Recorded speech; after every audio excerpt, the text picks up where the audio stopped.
Одлуката за запирање на истрагата за набавките на мазут по полициската пријава за злоупотреби и финансиска штета од над 167 милиони евра се уште не пристигнала и не е примена во ЕСМ.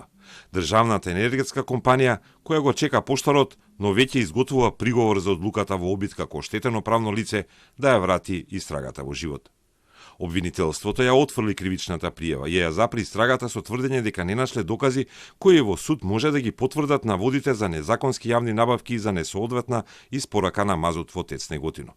Но дополнителни реакции предизвика изјавата на премиерот Мицковски, кој рече дека бил шокиран од затворањето на случајот и телефонски се слушнал со државниот обвинител, кој му кажал дека не бил информиран за затварање на истрагата.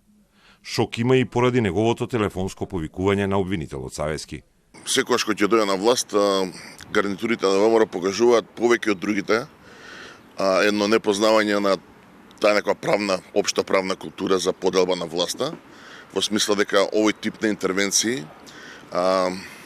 не се допуштени во правната држава, во една модерна демократија.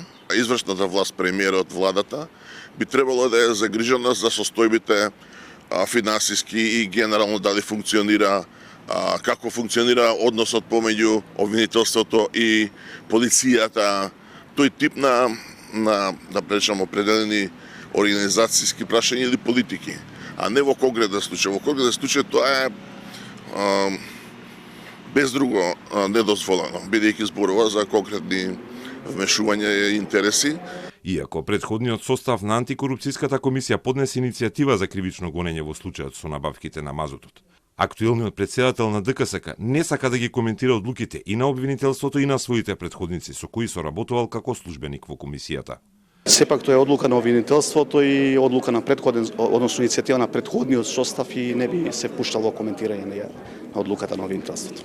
Ние сме на став дека треба да има поголема соработка на ваквите тела како државната комисија со јавното обвинителство, особено и во фазата на подготвување на иницијативите со целистите да бидат поиздржани. Реакциите на власта за затварањето на случајот беа големи, со негативни коментари за обвинителството за гонење на организиран криминал и корупција, водено од обвинителот Ислам Абази.